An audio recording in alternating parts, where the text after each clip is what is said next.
antidote. There is no antidote. There is no antidote. There is no antidote. There is no antidote. Ever look up at the night sky and wonder what is really out there? Or, like me, do you watch shows like Resident Alien with Alan Tudyk and realize you might actually be the extraterrestrial? I mean, it would make so much sense. Seriously though, do we just laugh off X-Files and move on? Note, we did have the X-Files producer Frank Spotnitz on our first season. Are UFOs hogwash? We have all been prepared to say so at one time or another. Then, after decades of cover-ups and denials, in a June 2021 report, the US government finally admitted that UFOs are real. What? Little green men? Okay, not quite. It's exactly what they stand for, flying things that we can't identify. If you hope for a way to sift through the fact and fiction of our outer space possibilities, well, you're in luck. I can't think of any higher praise than being labeled, quote, one of America's leading connoisseurs of the bizarre, but that's all in a day's work for Marc Hartzman, who returns to our show with his latest, We Are Not Alone. Are there alien abductions? Really? Is Area 51 hiding something? Life might be out there, and it probably won't be like anything we expect. You know, in preparation for this show, I decided that I would go and do some alien hunting, and I caught an alien. I did. It's very small. It's right here. Yeah. So this is my alien. Davey, do you want to say hi to my alien? This is Agatha.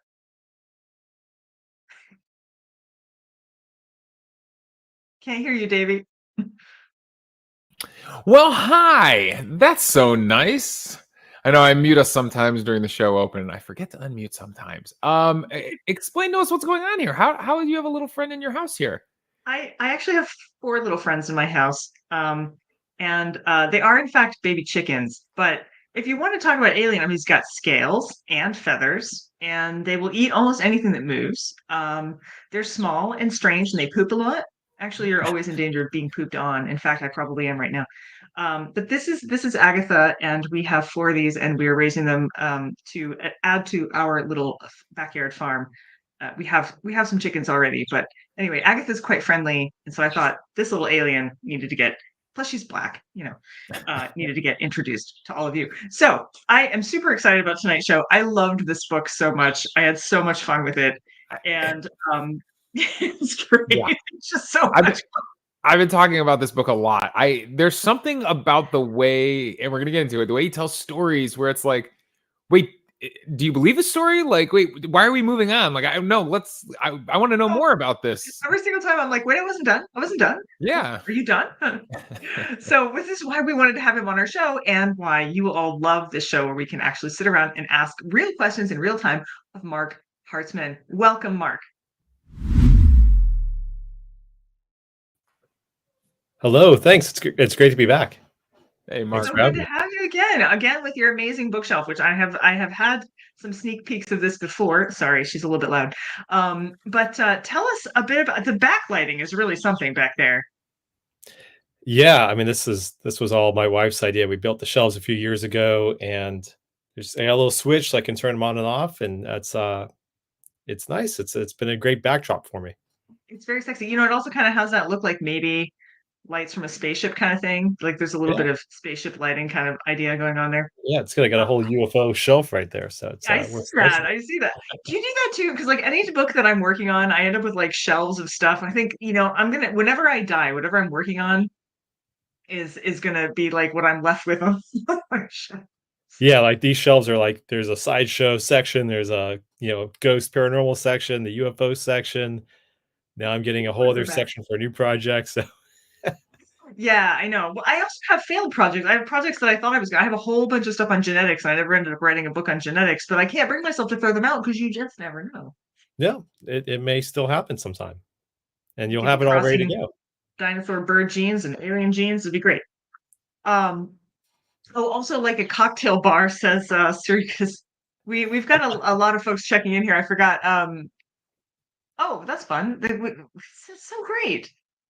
You got everyone's here. So we've got a whole bunch of people here. Obviously Leanne, who you met in the green room. Sadie is here, and who was talking about? Sadie says, so peculiar related but not on topic. I had a dream last night that I was hanging out at a party waiting for Charming Disaster to arrive, and no one got why I was fangirling.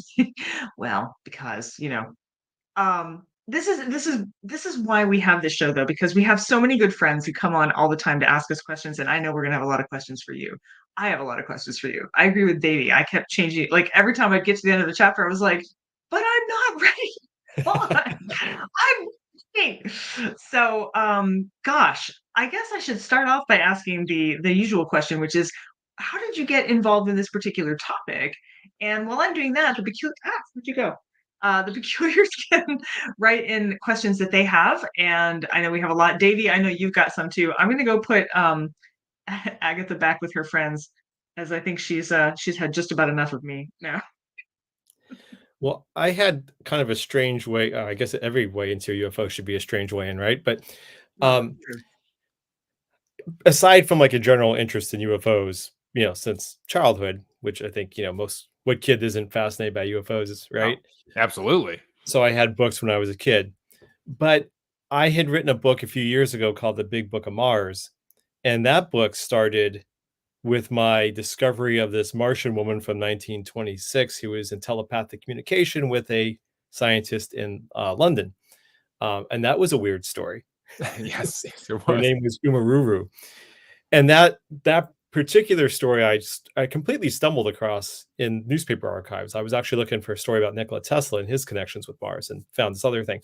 And that just ballooned into the Big Book of Mars, which covered Mars from all sorts of angles, much like We Are Not Alone covers the UFO topic from various angles. And so in the Big Book of Mars, I had a section, kind of a small section, that got into the UFO phenomena, in the late 40s. And this was before Mariner 4 brought back the first photos of Mars in the flyby that showed basically there were no canals, there were no, clearly no people living there or anything like that. So before that, there was thought that UFOs might have been piloted by Martians, responding to the, atomic age, basically, that like this was a warning that we might blow ourselves up, we might, ruin the solar system, we might affect Mars.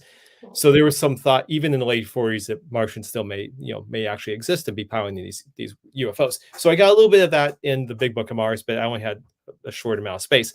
But it was obviously a topic I wanted to explore more, and there was clearly so much more material to explore. So that really kind of is what got me going on We Are Not Alone. And as you mentioned, Brandy, there's so much that I can only put so much in the book. That's why things kind of get a certain amount of space and I move on. But I feel really privileged because I know the authors of these books, and so unlike so many people who just read at home and are like, gosh, wonder, I'd be like, Mark, okay, not done with this chapter here. Give me the goods. What else is there? But you're right, it's so much fun. It was more than just being done with not being done with the chapter, not being done with the story. And the way you told the story is almost without opinion, without any. You didn't influence us one way or the other. You just kind of presented the facts, and then it kind of left me like, wait, do you believe this story? Like, am I supposed to believe this story? How do we all feel about this? But we were already out in the story. See, I like that. No, it's true. I do too. I think one thing that makes this book unique is that I don't go in with an agenda. And I think a lot of UFO books are either very much for UFOs or very much against. And so you really feel that in the writing, like they're like angry at the other side, and you feel the anger coming through. You know what I mean? And to me, I find both sides fascinating. And so I did want to just present the material as best I could with, like you said, the facts and like the arguments against and the arguments for whenever possible. And let you decide, like let the reader decide what they want to take from that. Because to me, it's really interesting either way. And whether like if there's aliens that are here, that will be amazing if that's actually proven and we all can agree and there's the clear evidence and all that kind of thing. That would be amazing. If we find that some of these things that people are seeing are explainable in some other way, whether it's some kind of aspect of physics that we never knew, and this has explained certain sightings in the past, that's also amazing, right? We learn something new about our own planet and our own world, the physical universe. And so the answers are going to be amazing either way. Once we, we can all agree that we have them. So it's to me, Right. it's all exciting. It's very cool. It's super cool. One of the things that I occurs to me is that so much of my research into medical mysteries sort of falls along the same lines, where I feel like it's hard to come to a conclusion. We don't have answers for everything. And so when you can't come to a conclusion, it really does behoove you to kind of present two sides and not really like, own up to which one that you lean towards. But I found with almost every chapter, I was kind of going, like, not that they're little green Martians, but this idea that that something is out there beyond our control. I find myself nodding a lot, like, "Mhm, that seems good. That seems correct." And some of that just comes from the fact that it's such a big universe, But I think too, I'll use the chapter about the might be a weather balloon, might not be a weather. This is the early chapter, so if you haven't finished reading the book, I'm sticking kind of early here. But where it's like, oh, it's a weather balloon. No, wait, there was something else, and they replaced it with a weather balloon, and then you're like, no, it was a weather balloon, but it was a more technical, like advanced weather balloon. No, it was something. You just keep making this back and forth. I have to admit, when I got to the end, I was like, but isn't that exactly what it is? Isn't that exactly what drives us when it comes to UFOs? That desperate desire to know once and for all, what the real answer is. And the fact that there isn't one is also what keeps us looking.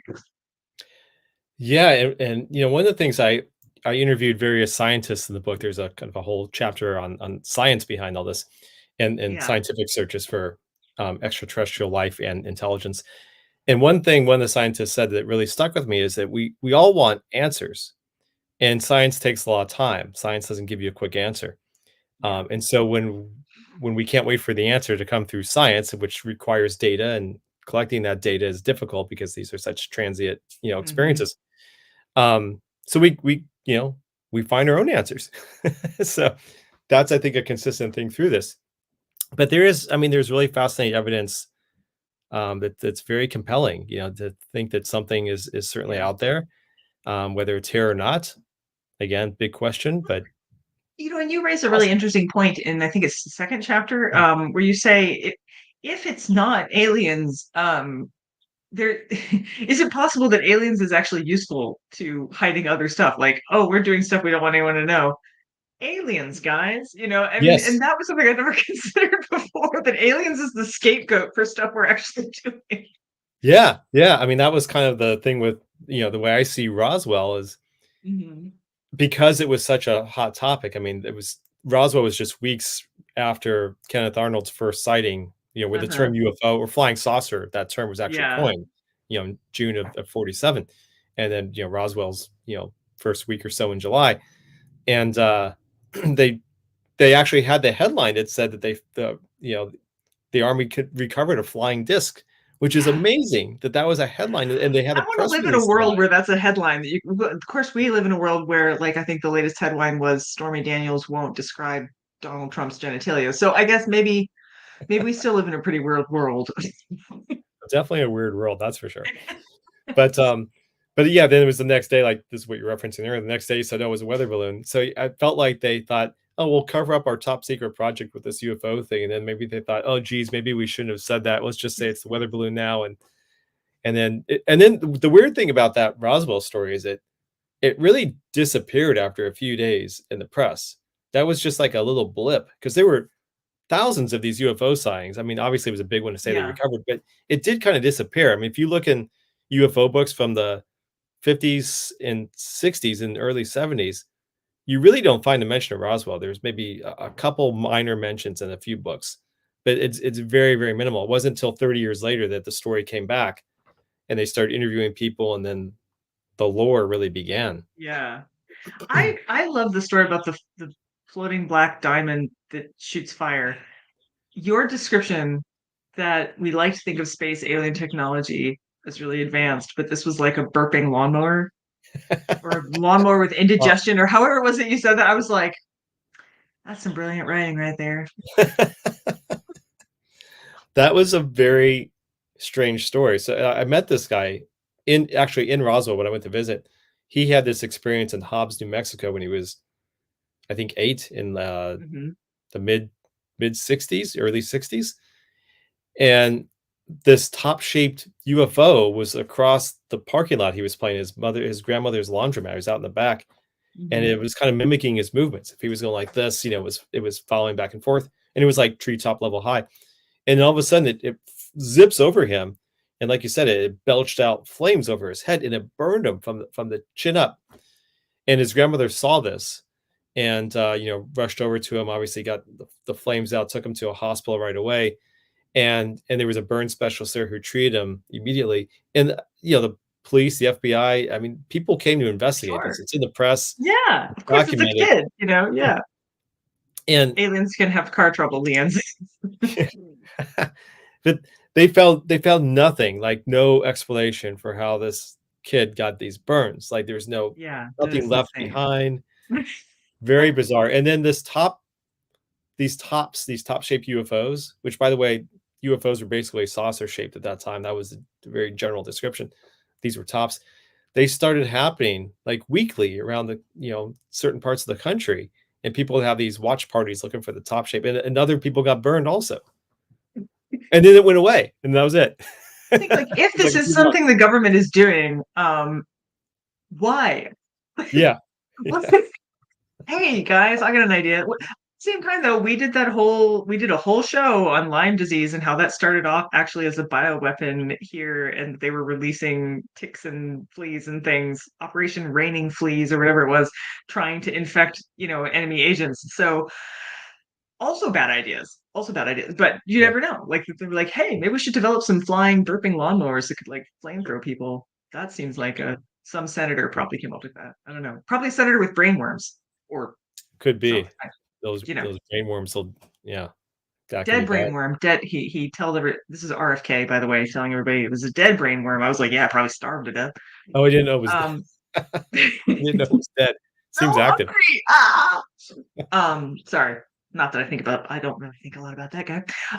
We have some questions that are popping up. Leanne is taking the lead here. Come on, guys. I know a bunch of you. I saw Tori and I saw, let's see who else. Sadie is here and Kat. Y'all, I know you got questions. Don't you be hiding those under a bushel basket. But first, we are going to do some announcements. I don't know why I switched into my hillbilly language. That is an accent from my past. Thank you. Let's talk about announcements. So on our announcement sheet, you'll see all the lovely little dots up on top there, and that's all the different ways you can get in contact with us. We have a podcast, we have YouTube, and you're watching us live on YouTube right now, which allows you to get your comments up on the screen. But in addition, you can ask live questions. You can go to my website and get lots and lots of explanations of how to sign up for everything. The newsletter is the best way because the newsletter sends you all the free show links. And of course, if you want to join us live for free, this is how you do it. Most of our shows are free. Some of our shows are member only, and those you can get to through Patreon, which is also lovely. And I think we've got a nice little link right here from Davey. Thank you, Davey. And it's good. It's a lot of fun. The Patreon gets you extra shows. We have some shows coming up with Mary Roach and Daniel Krauss and Rebecca Gibson and Liz Faber, and some other folks. We missed earlier Lindsay Fitzharris earlier this year, but not to worry. She's going to try and get back on our show later this year. So we'll hopefully catch up with her down the road. The next thing is our cocktails. So we designed a cocktail just for you, Mark. Again, another one. You, as a returning author, have had 2 cocktails in your honor. And these are come up with specifically by Kat. Kat is our drinks maven. And I'm a huge gin and absinthe fan, so this one really perked me up. So it's gin, absinthe, lime juice, simple syrup, and mint with a little bit of garnish. And she did a lovely little arrangement. She does the photographs too. It's amazing. She's got like little planets and everything. I'm so impressed. Alien cocktail. And the winning name was Alien Blood because we vote for these on Facebook. So welcome to your Alien Blood gin absinthe tonic just for you. Next, YouTube, please do subscribe. I know subscriptions are annoying, but it helps build our numbers. And when our numbers are higher, we get access to some extra tools on YouTube so we can bring you more content, which is always fun. And of course, podcasts. Davey? Yeah, so we do. This might be something new since the last time you were on the show. We've added some extra content to our podcast feed. We now do a peculiar movie club that ties into the themes from our book. So, what do you think? Do you think Close Encounters of the Third Kind ties in pretty good with the themes going on in your book? I love it. That's great. Excellent. Yeah, Perfect. Oh yeah. Sorry, I seen was just going to say, I've if you seen them haven't once, listened to yeah. one of these, they're really good. Yeah, we have a lot of fun. So this is gonna fill in that second. We're only doing one episode in May of the Peculiar Book Club, so this is gonna fill in that extra Thursday there, that missing Thursday later in May. So May 23rd. Be ready. Hopefully, last time me and Darren, it wasn't a problem of us recording. It was literally a problem of me watching the movie. I couldn't find 2 hours to watch a movie, so we'll see what happens this time.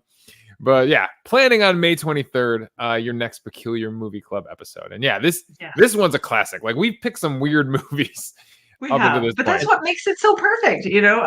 Yeah. But if you haven't listened into one of Davey's podcasts, it's not like, here's what this movie's about. It goes deep, y'all. It's kind of like our quizzes, or like it goes places you weren't expecting. So you should definitely check it out. In addition, we have another podcast upcoming. AJ Jacobs just released a book called A Year of Living Constitutionally, and we couldn't get him on the show because we were booked out, but we're doing a podcast with him and it's coming up. Sadie says, look at that cocktail glamour shot. Kathleen was like, I was inspired by Marvel Planets. I love it. There we go. Yeah, that was pretty amazing, I have to say. All right, so I'm going to pop up to some questions. One of the questions was Leanne's question, and actually I had this question too, so I'm sort of piggybacking on here. The book has an amazing look. It just looks good. It's design, artistic aesthetics. It feels good in your hand. It has the cover feels nice, and it's really readable physically. So, you know, did you have a hand in this? Design wise, I mean, not really. Quirk Books have great designers, so I love their production values and you know the aesthetics they put into their books. So obviously, I provide them with all the images and suggest where I think images go, but they do a great job of bringing it all to life. And I love that they gave it the I forgot what exactly this is called, but it's got a little bit of a sheen on the Which just feels nice. tractor beam. Yeah, good tactile. Yeah, no, it's great. I mean, I love what they do with their design. So it's been great. This is the third book I've done with Quirk. So it's nice. they do a It's really beautiful nice. job. Well, Yeah. I want to say too, so I want to open the floor a little bit to the peculiars here, because we've all had some strange experiences, right? Like, stuff happens that you can't explain. And most of us go, yeah, I'm just not going to tell people about that. And some of the people in your story did not talk about things. Like, it wasn't, not all of them were out searching for fame and fortune. Like, a couple of them you had to kind of hunt down to get the details. But I think we've all had unusual encounters. And I think, when you're dealing with, whether it's cryptozoology or xenobiology or whatever, there's these moments where you think, okay, that sounds unbelievable, but. And so I'm curious, I've had some weird experiences. I've seen some shit where I'm like, I'm not telling anybody about that. Have you had moments where you're like, what did I just see? And what about you guys out there, peculiars? Have you had moments? I'll give you 2 examples. So first of all, as you know, I did Chasing Ghosts, but I couldn't say I ever really felt like I saw a ghost, but loved all the stories. With this book, with We Are Not Alone, I don't really feel that I ever had a UFO experience, except for one weird thing, which was connected to my travels for the book when I was in New Mexico. And so before going to Roswell, I spent a couple of days just outside of Albuquerque, going through a UFO archive that the researcher named David Marler has, and it's phenomenal. Mm-hmm. And he was hugely helpful. And so I was staying at an Airbnb type of place. It was very kind of remote, again, outside of Albuquerque. So it was a beautiful sky, like very little light, to like the sky. So I got there kind of late, like 10 p.m. or so that first night. So I decided I just wanted to look up at the stars. I live in New York, so you don't get the best view. So here I am in New Mexico. I just want to look up and kind of take it in, right? So I look up and see all the stars and little tiny glimmering, sparkling lights and everything. And I see in one spot something going like this, like a a Miller or something, like, by your porch Hopped light. up. Yeah. Hopped up And firefly out in space. yeah, and I'm going like this, like, are my eyes funky? Is it because I'm tired? Like, what? And I look back up, and it's like, what the hell? What am I seeing? This is so weird. And again, this is up there with the stars. It's not like a large Mhm. thing. It's like the tiny Tiny, point of yeah. lights, right? And I'm like, well, a satellite wouldn't do that. Like, I You don't could know start what's going through going the on. Rolodex, don't you? You're like, that doesn't know. Like, yeah. Yeah. My weird experiences were more terrestrial than that. It was more in the cryptozoology range where I saw something weird, and your brain goes, bear, not a bear. You start going through like, what would it be? That sounds more immediate. Um, Like, I yeah, yeah. need to Well, get it was out of here. far. It was, yeah. Well, yeah. But no, it is interesting, and I have seen my fair share of like here in Cleveland. There was it's just sort of famous. You can use people still talk about it, but it was like a glow in the sky that had happened like repeatedly, and it reminded me of one of the ones that you had mentioned, sort of slow moving glow that didn't track, like it sort of went around in circles and kind of came back. um and so you have things like that happen, and it makes you just wonder. So I'm just curious, Davey, do you have any like near misses? Like, I saw a thing, I'm not sure what it was. I wish I did. I'm someone who remembers stories in vivid detail, and I got nothing. Nothing. I've been out on Lake Erie, nothing on the horizon of Lake Erie or anything like that. No, No I Loch can't. Ness monster, no. I would love to see something more like the stories I was telling. All these people have, and you hear these mass sightings, but I haven't Yeah, I haven't had one. Do you want to hear the other weird thing that I yeah, had? Yes. I do. So this was actually for the new book I'm working on. So a little preview. But one of the topics in the new book is remote viewing. So another sort of odd, strange skill. And if anyone watching doesn't know what remote viewing is, it's basically a technique where from right here, I could get impressions in my mind of something happening anywhere in the world, and sketch something out. And I might not know what it is I'm sketching, but this was Right. actually a program done in the U.S. Army for about 20 years. And It's so they were crazy. doing this to find like hostages and spying on Mhm. the Russians and so forth. So they would get these mental impressions, sketch things, and try to use that as information. So I took a class as part of my research with one of the guys who was in the Army doing this. And it was a 4-week class. And so for the first 3 weeks, he would give us assignments. He'd give us Wow. a tracking number, and Okay. he'd give us the techniques to do, like sheet of paper, and clear your mind from these thoughts. Anything in your head, clear it out, write it down, and then just see what comes into your mind. And don't let your mind define it, because if it's defining it, you're giving yourself answers. And Mhm. if you do that, you write it over here. So any impressions, shapes, sounds, smells, colors, things like that, you just kind of Right. sketch and write down. So I said, I'm just going to try it. I'm just going to do what he said, and we'll see what happens. So the first week, I had enough things on my paper that he showed it. Like, one was one of the ones he called out that made me think like, wow, I got a few things kind of right there. And then the second week, I also felt like I did pretty decent. And the third week completely freaked me out. And I gasped, like, because I was recording it so I could go back for notes. I was like, what the hell just happened? Like, he basically went to a location, could have been any location that he wanted, could have been anything, right? And I drew something that was pretty darn close to where he was. And I don't know how the hell that worked. What did he say? Was he like, "You're hired"? He called mine out. He showed like 5 peoples from the classes that did Wow. fairly well. So mine was one of them. But that definitely freaked me out. As someone who hasn't really seen a UFO and hasn't seen a ghost, but loves the topics, and obviously like writing about, and here, like, okay, I just had an experience that I know that there's like self-delusion, and I can tell myself that what I drew was this thing, and it's easy to do that. But Mhm. I also know what I saw in my head, and I know that the impression was fairly close to where he was, and that I was really totally bizarre. want all of us to do this now. Now I'm like, oh, this is a peculiar thing we should try. I want to Yeah. do this. Get on a big group Zoom, and we'll all. Do remote viewing sessions. This is too cool. That's wild. Yeah. That is Yeah, awesome. that was a Yeah. very strange experience.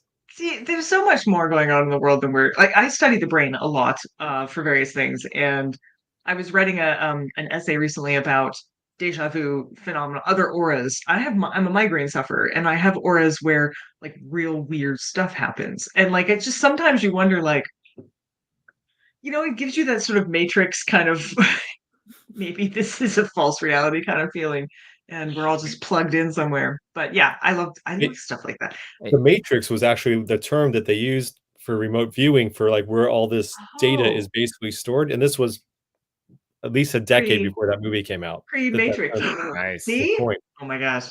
It feels Ryan's like Weird. oh, Ryan says we should do group remote viewings on PBC off weeks. I know we should.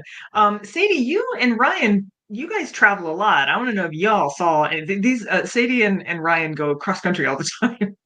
it feels like here in the Midwest, in like the Cleveland area, it's more ghost stories than UFO sightings. Mhm. I feel like the ghost presence is heavier in the Midwest, whereas the alien sightings are more the plains, the desert. Yeah, Did we you get. feel there's a geographical Oh yeah, lean is there? to? Yeah, that's a good question. Is there like sort of pockets? So that's an interesting question. I actually talked to um, the director of CUFOS, which is the Center for UFO Studies, which was started by J. Allen Hynek, who was the lead investigator for Project Blue Book. And by the way, to go back to Close Encounters, which you mentioned earlier, J. Allen Hynek was the inspiration for one of the main characters, Very the lead nice. scientist in that movie. And he makes a cameo at the end of the movie with the guy with the pipe. So when Okay, you're watching, okay. look out for Hynek. So anyway, the guy who is running CUFOS now, I asked him about like hot spots around the country, and his answer, I don't remember if I actually got this in the book or not, but his answer is basically that he doesn't see them. He doesn't really see hot spots around the country. He's like, they're really everywhere. What happens though is there's certain places where people are more vocal about it, and so they write about it Mhm. more, and that starts to make it look like it's a hot spot because now there's a lot more chatter about it. People are writing about it more. Um, Whereas in certain places, maybe like you said earlier, people don't want to talk about it, so it kind of Yeah. stays a little bit more quiet. But Well, in his Kathleen opinion, just added a quest. She said, "But what if the ghost sightings are actually alien sightings, or vice versa?" And it's true. Do you just attach what you've seen or miss or whatever strange thing to whatever context you're in? Like, oh, ghost stories are what we do around here, so it must have been a ghost. I mean, there could be something to that. There's a lot of thought that maybe these things are related. Is this stuff all sort of interdimensional in some way? Is it all kind of related in some form or fashion? Certainly possible. I mean, there's lots of interesting theories around that. One story I love is I wrote about this in Chasing Ghosts, is the God helmet story. Do you know about the God helmet? No, So this was a professor in of course I Canada. know about the God helmet. His name was Michael Persinger, and he was doing these experiments. I think it was mid 80s, early 90s. This was back Chasing Ghosts, so it's a few years back in my mind right now.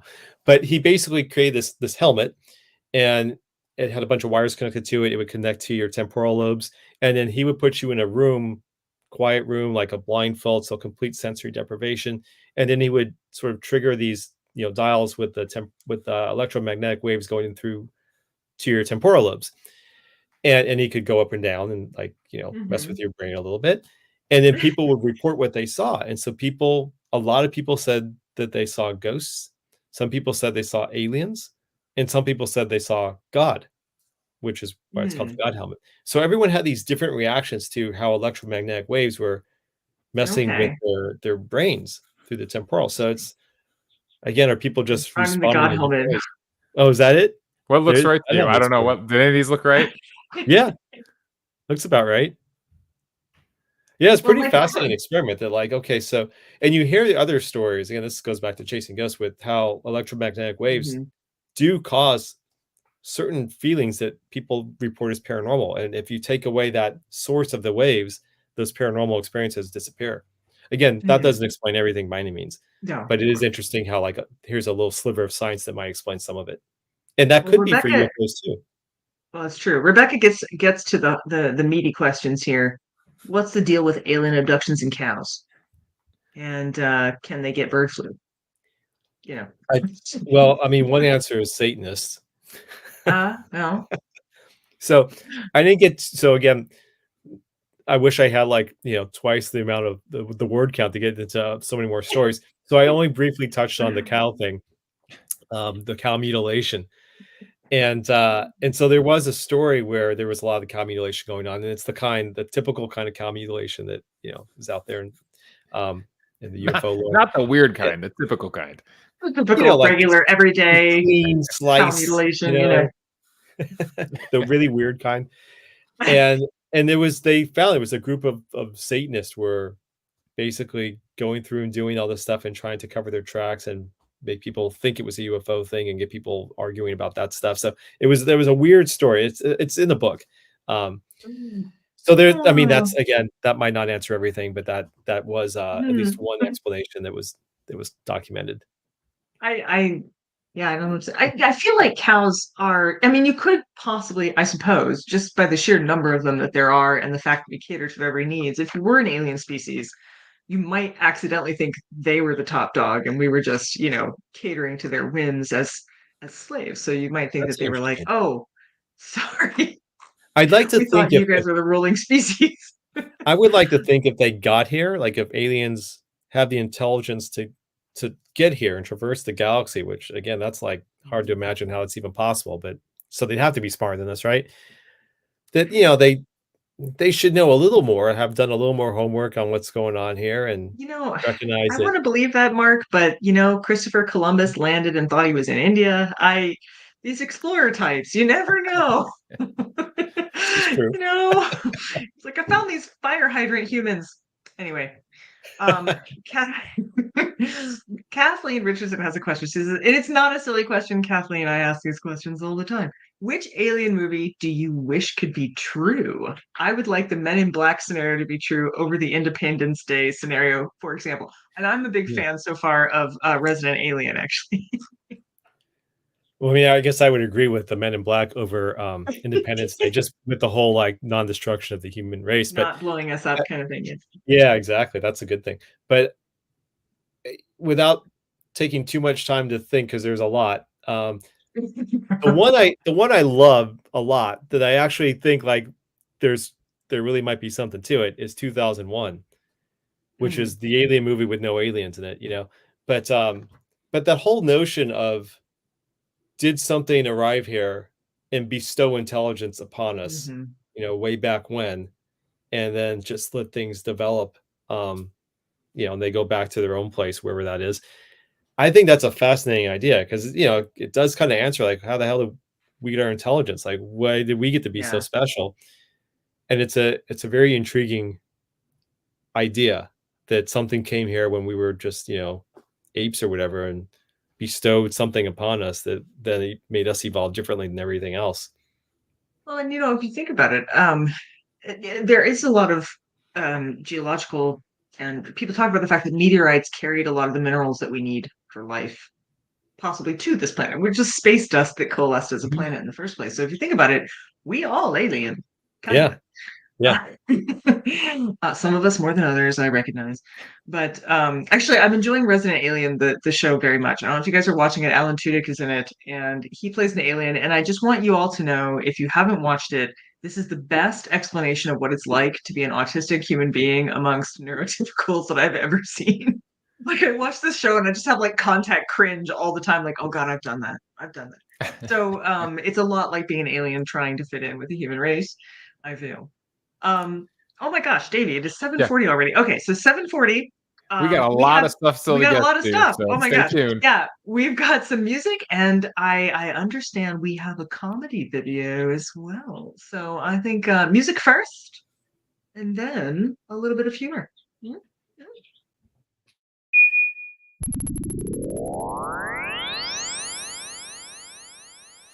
Oh, hey there, peculiars! It's me, Cord Ravenswood, your peculiar in the field, going far and then farther. And I haven't always been a peculiar in the field. I've had many different jobs across many different years, doing many different tasks. And it makes me think of a little song. It goes a little something like this. Maybe, baby, I'm an archaeologist, sifting through yesteryear, and you are a timeless truth.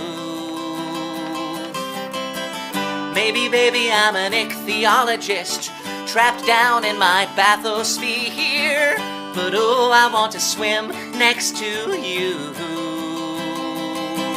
Yeah, all I need is to study more of this. All I need is to meet the mysterious. Oh, all I need is to know which planet I missed, because I'm a xenobiologist. It's true.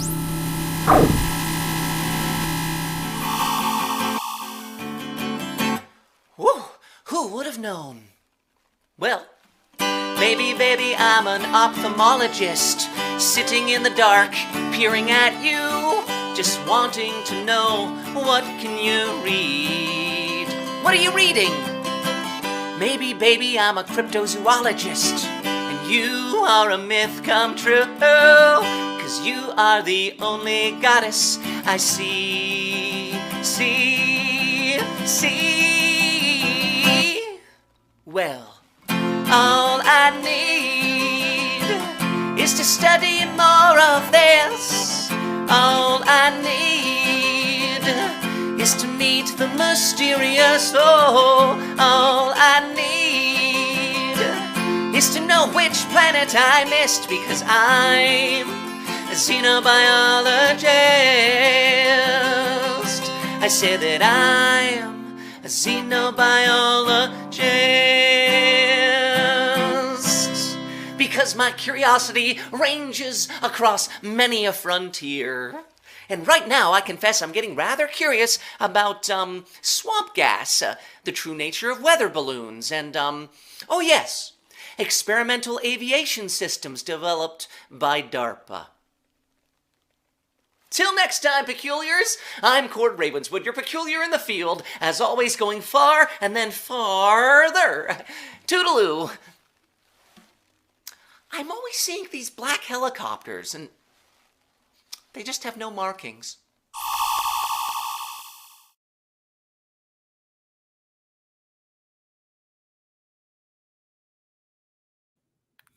Nope. That was he great. That's Cord. He Cord never gets the Ravenswood. point. Peculiar in the field. Yes, he's lovely. We love Cord. That was a particularly nice one. I do like that one. He is quite the lyricist. He is. really is a wordsmith, isn't he? Somebody who can rhyme cryptozoologist and get it all in there with all the, yeah, it's pretty impressive stuff. Well, I think before we go any far or farther, we should have a little bit of comedy in our lives. So Davey. I normally I send my sketches to Brandy ahead of time, but she hasn't even seen I haven't this seen this one. because it was great. completed about 30 minutes before the show went live. But I might have gotten a chance to talk to someone not from this planet. We had a brief conversation about your book, so let's check it out. Hi, Alf. Alf, you seem a little glum. What's wrong? Okay, so the audio did not export correctly. Hang on, I'll be right back. Talk amongst yourselves. We're gonna try this again. Talking amongst ourselves. All right, we're good. We're good. I know, but I got excited, and so did everyone else. Everyone in the audience right now was just like, "Alf, what?" So yeah, we're gonna. That sounds good. Alf eats cats. That's my only downside with Alf, really. I would like to watch. I mean, I watched that when I was a kid, and I thought it was very funny. I wonder how that holds up now. I don't know. Everyone's really excited about Alf. Oh my gosh, there's a lot of Alf happening in the I'm in glad the chat everyone here. knows Alf. That's good. Right? I know. I just remember my favorite episode was the one where he tries to date a blind lady and convinces her that he's wearing furry gloves. I was like, I don't know why. That just did it for me as a kid. I was like, he moves all the furniture around, so he's very confused when she comes in. It's like, it's probably ableist. I don't know, but I liked it. I guess I think that's on YouTube somewhere. I don't know, but I do have another question for you. Sadie Simmons says, don't jellyfish have completely different DNA than everything else on Earth, or is that octopi? We do call sometimes cephalopods the aliens, don't we? The aliens of Earth. You do hear that, yeah. And it is an interesting question. I mean, you mentioned this earlier about the space dust and everything. Mm-hmm. I mean, Mars and Earth, like we kind of, as one scientist put it when I was working on the Big Book of Mars, we kind of swap spit with meteorites going back and forth. Mm-hmm. And you do wonder, like, did anything from Mars at some point come here that maybe couldn't really thrive on Mars, but was able to thrive here? Well, And you is know, that it's like responsible for something? they say that islands get populated by, iguanas floating on rafts, basically of debris in the ocean. I mean, is there an equivalent of like space debris rafts where we Yeah, end up? I mean, that's kind of what a meteorite is, isn't it? It's kind of a yeah, cool idea. right. Kathleen is now chanting, "We want Alf. We want Alf." We can just stare at him. So, Davey, you're you're on here. Um, Jenna Cotter asks, "What about the Barney and Betty Hill incident? That's what got me into aliens." I actually am not familiar with this. So what's going on there? Do you Oh know? yeah, yeah. I actually covered them quite a bit in the book. I don't know if I can find it really quick, but that's definitely a fascinating case. This was the first documented. Here it is. First documented UFO abduction case in the United States. Oh, that's who they And are. I'll show a Okay, couple pictures here from the that's book. right. So there they are on top there, and then below this, I've got my finger up. That is actually from a movie I was gonna say, of life, and that was reenact- James Earl Jones. That was Darth Vader, basically, is Barney Hill. So just a little bit of Wow. trivia from, I think, the early 70s that movie came out. Anyway, so Betty and Barney Hill, they were driving home through New Hampshire, and they see this saucer overhead. They pull over, and Barney gets out to investigate. They get back in the car. They're going again. This thing's kind of following them. See it again. Betty's freaking out. Barney's looking up at this thing. He's got his gun and everything. Anyway, of course. they end up back at home, and they find that they're missing 2 hours of time. They should have been home 2 hours earlier. They don't know what happened to these 2 hours. They start to talk about it a little bit. They eventually see some other weird things, like their shoes are messed up. There's some weird spots on the car. I think their watches stopped working. There's a few odd little details that they're noticing that don't add up, and they can't account for these 2 hours of lost time. Eventually, they go to a psychologist who's a hypnotist, and they go through hypno Right. hypnotic Hypnotherapy regression, or right, yeah. hypnotic regression sessions. And they start going through these different, lots of sessions, and there's all these transcriptions. You can actually listen to some of this stuff online.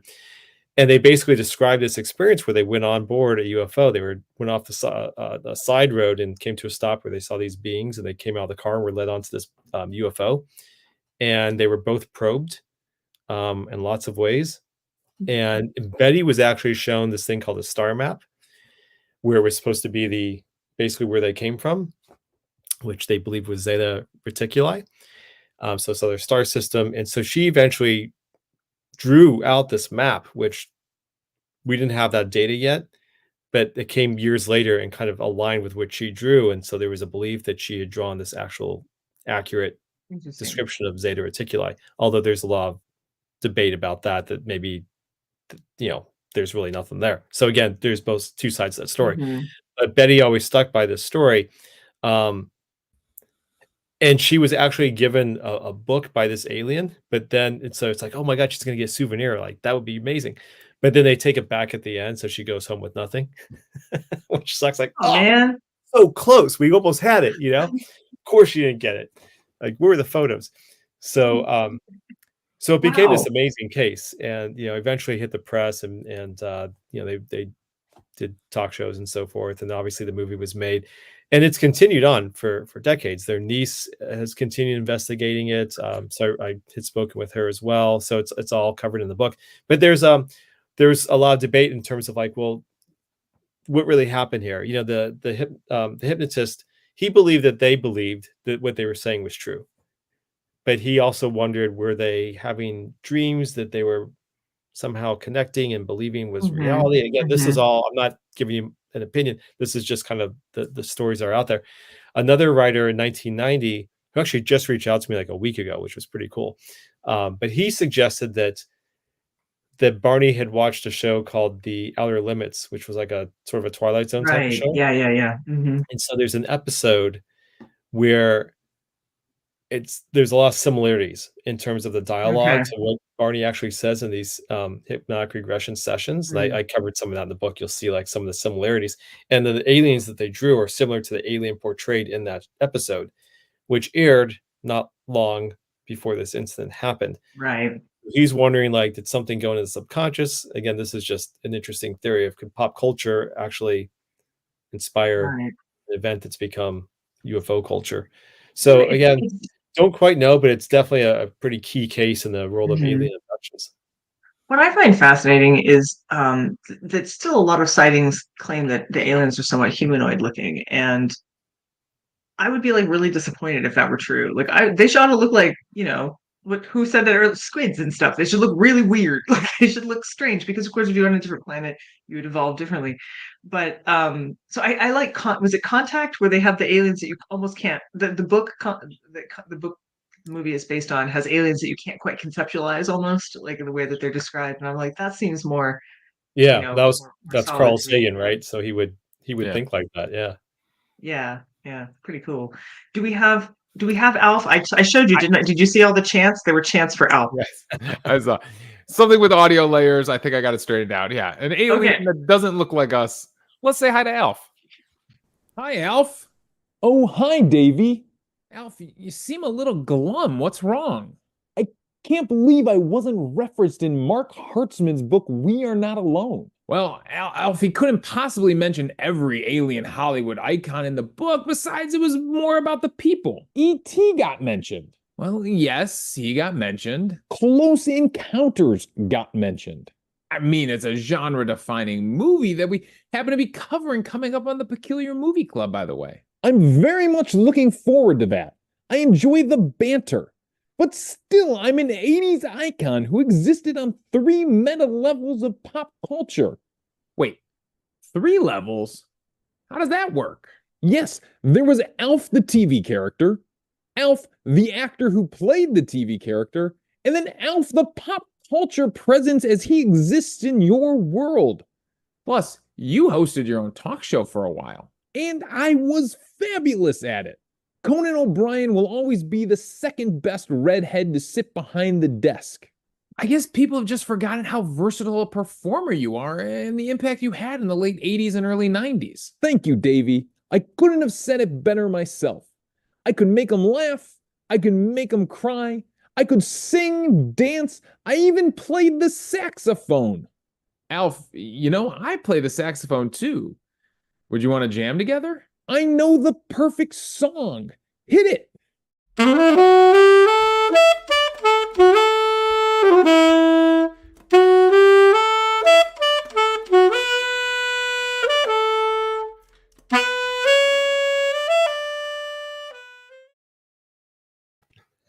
I was laughing so hard. Oh my god. Awesome. And now I Yeah. feel bad. Sorry, Alf. He felt very left out. Poor Alf. Alf has had quite a resurgence over on Blue Sky, but we won't talk about that here. Oh no, it's used in a bad way. Uh-oh. No, I don't want to know. I don't want to know. No, that was fantastic. And now, see, that's why Davey has a saxophone on our claymation. And I hadn't had a sketch idea that needed it since our Jazz Aged book in what was that, season 1. So I had to find Jennifer another Pierce- reason to play saxophone. for you. Jennifer Pierce is on. She just missed you playing saxophone with Alf. Jennifer, Oh, you're gonna have to go back and watch Yeah. it, man. It's too you are good. gonna- And I faded out because that was about eight measures of that song was all I could learn in the hour before the show started. So that's why we had to fade that out. Randy Trent says, "Have you ever seen Fire in the Sky?" I did. So I saw Fire in the Sky when that came out in the was that early 90s, if I remember correctly. And I loved it. I love this idea that, first of all, I love the idea that the way we see them is like their spacesuit, so there's something different. But the Travis Walton story is pretty fascinating. So I wrote about Travis Walton in the book as well. So you definitely can read about him in We Are Not Alone. And I tried reaching out to him. I had several connections to him, but he never got back to me. And I was told he's a little tough to get in touch with. But I did talk to people who've met him and got some great quotes from people who've interacted with him and know his story well. But yeah, I mean, he was basically taken aboard this spacecraft, in Arizona in the mid 70s for 5 days. His friends saw him get like zapped by the tractor beam or whatever from this UFO off the side of the road in the woods. They took off. They freaked out. They came back to get him when they realized that they probably shouldn't have left him. And then he was gone. And they reported him missing. And the cops thought there was foul play with these friends. And they were like, we didn't do anything to him. And they all took lie detector tests. I think multiple times, and they all passed. I think one was inconclusive, but they all passed, generally speaking, these lie detector tests. And Travis has stuck by his story since, like to this day.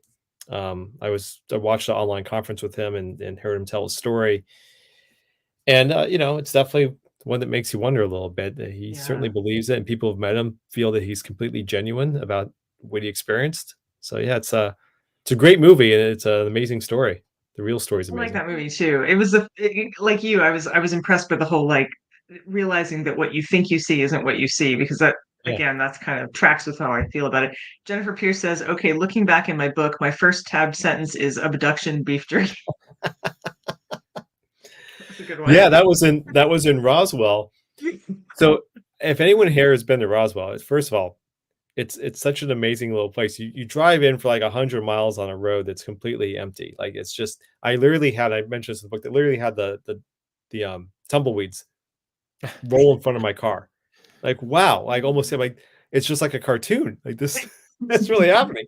And then all of a sudden you enter Roswell, you got the big cool sign with the UFO. Like aliens and everything there is UFO. They just completely embrace it. of All the course. street Well, lamps sure. are alien I heads. mean, The banks have signs, and like the hotels, welcome, greetings, Earthlings, and oh my god, vacancies for Earthlings, whatever it is. nice. All these fun little things. The McDonald's looks like a UFO. It's like shaped like a flying saucer.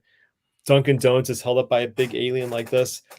And then abduction beef jerky was a sign, like I think it was across from the UFO museum. Like every store, there's tons of trinket stores, right? Souvenir shops. And so there was beef jerky. Is it like to take with you on an abduction, or like they're going to turn you into beef jerky? There's a lot of different possibilities. Yeah, or maybe it was from one of the cows that got abducted, and they came back as yeah. jerky and sold. I mean, maybe there's a whole business thing going on there. I don't know. Actually, just thought about it. Jerky's great for a road trip, so it would be perfect for an abduction. Yeah. Susan says, beware that when you go to Roswell, you'll have to explain UFOs to your little children repeatedly. Yeah, that's for sure. Yeah. It's oh my gosh. It's Rebecca everywhere. says, I'm so glad to have the peculiars. It's been a bad few weeks. It's good to to come on board and talk about abduction beef jerky. It just kind of makes sense. Speaking of abduction beef jerky, actually, this is the worst transition ever. Davey has a quiz. Speaking of movies, speaking about movies in the alien genre, I had to go back to the old reliable. I got to ask you about some movies. So the quiz this week is called "They Came from Beyond," and it's about 3 iconic alien movies. So in E.T. the Extraterrestrial, the kids help E.T. make a communication device to phone home. The device includes a record player, circular saw blade, wooden coat hanger, and this classic 80s toy that could talk. Was it A, a Talkatron Playwell robot, B, a Teddy Ruxpin, or C, a Speak and Spell? I've never even heard of A, and I'm wondering if you made that one up. It's definitely C, the Speak and Spell. Well, he seems pretty confident. Peculiars, we always give them a chance to answer. I think it's a Speak and Spell. Are you guys confident? I used my Speak and Spell to create a secret code with my friends, except I didn't have any friends, so I created a secret code for myself. We're seeing a lot of C's there. Yep. I don't think I'm stumping anyone with this question. The answer is yes. It was a Speak and Spell. There were a lot of Speak and toys, I think, in the 80s too. So it could have been a few different things. All right, moving on to question number 2. In the movie Contact, which we've talked about, Dr. Ellie Arroway discovers what numerical message being sent from the star Vega. Is it A, sequence of prime numbers, B, mathematical constant of pi, or C, the Fibonacci? The Fibonacci. Thank you. No, the problem is they put a little, there it goes. Now it's gone. They put a little thing on the screen so I could advance the slides, and it was covering up my slides. So good job, StreamYard. Thank you for that. Fibonacci sequence. What do we think is, what did Dr. Ellie Arroway discover in Contact? pretty sure it was C. Fibonacci says. Yes, I think it might be C. But I would have gotten there, but all I could see was FIB. I couldn't even see the rest of the word. the fib. I'm It's trying to the remember if fib sequence. I'm confusing something because the A also is a little tempting, but I'm pretty sure it was C. Watch it. It's gonna end up being pi, isn't it? We're like all gonna be wrong. The answer is A. It was was a A. Oh, the prime sequence of prime number. numbers. Yeah. Okay. Ah, Which yes. you discussed in the book, right? Math would be a great way to communicate. Yeah. It would be. What am I thinking with the Fibonacci then? It was another movie that I'm crossing it with. That one I just Googled and randomly The pulled one off. Fibonacci. Fibonacci. All right, question number 3. In the 1938, we're going off of movies and onto radio plays. In the 1938 radio broadcast of The War of the Worlds, an on-scene reporter in Grover's Mill, New Jersey, describes the encounter between aliens and police. What kind of weapon do the aliens employ in the encounter? Is it A, a heat ray, B, a freeze ray, or C, a disintegration ray? As I try not to cough into the microphone. So Oh, there's no. I keep thinking of the more recent remakes and they change like different ones use different ones. So I don't know. I'm actually not sure which one is used in the radio broadcast. Randy The says radio C, Tori the says radio broadcast C. is so brilliant too, and I can't remember if it's A or C. Rebecca says A. Yeah, there were a few details in the My- radio play I could have gone with, and I thought this was a fun one. My first instinct was A, but I like C Rebecca too. says I'm A. gonna Leanne stick says with A. All right, the answer is yes, a heat Okay. ray. Okay. It was They a do heat use ray. a disintegration ray in one of the remakes, and I always am like, oh, I can't remember if that was the original or not. All right. I'm just glad that science fiction has given us so many rays to choose from. That's true. Ray LaMontagne. Oh no, that's a singer. Sorry. That's a terrible joke. But we did get a singer mentioned. Sadie said, check out the two-man gentleman band. They have a cute song called Prime Numbers. Ah, Yeah. all right. All right. So I did you speak have to you have the woman that Ellie Arroway is based on, by the way, in the book, Dr. Jill Tarter. Really? So no kidding. she's in We Are Not Alone. Yeah, that she worked with Carl Sagan, so he actually based her character on Jill Tarter. Okay. I love that book. It's really I love the idea. Again, I know I say this all the time, but I like the idea that we can't imagine what aliens are. That's so cool. Randy didn't do good on the quiz tonight. Alas, man. You know, we got to take our wins and our losses. But yeah, you're not gonna believe this, but like the hour's over. I mean, we talked so much. We went through so much stuff early on that I almost didn't get us all the way through the quiz. Flew by. It always like a saucer, almost Yes. like real fast. That fast. Moving like Yeah. Does this evening have to end? We've actually only been here for 2 minutes, but we feels like an hour. We feels must like have an been hour. We abducted lost- and we lost an We hour. lost Yeah. time. That Yeah. makes so much sense. Like That's why I'm in a Eddie and totally Barney. different room than usual. Well, for those of you who came late, you missed that there was a tiny baby chicken alien in here earlier. So you'll definitely have to go back and watch us on YouTube. We'll be back up on YouTube. This will also go out on our podcast. Anytime you miss us live, you can always catch us again on the YouTube channel. And strangely, it's under live, not under video on the YouTube channel. Meh, who knows why. Yes, time dilation. That's what we've had here. We've contractions.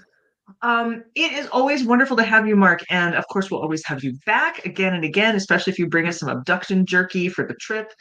And it's a pleasure, Davey. I deeply appreciated the saxophone playing Alf character. Mark and I have to get Lady Paws and Finger Guns need to get together with their comedy. We've had scripts for several things and just haven't found the time to actually film it.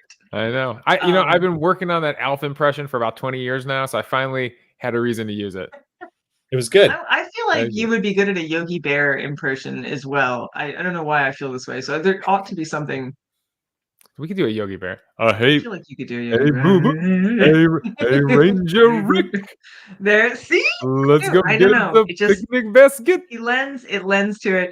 Well, stick around with us for a minute there, Mark and Davey. The rest of you, thank you so much for joining us. You're amazing. You're wonderful. This is our only May show, but you will get to see the AJ Jacobs podcast soon, as well as the movie podcast, and we'll be back again in June.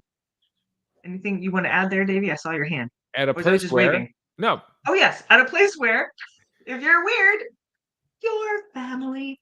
You got the blue bottle blues when you wake up in the night. Don't make a big mistake, 'cause you can never make it right. When you reach out for the vial, feel the ridges in the glass. It's a matter of survival, baby, better watch your back. There is no antidote. There is no antidote. There is no antidote. There is no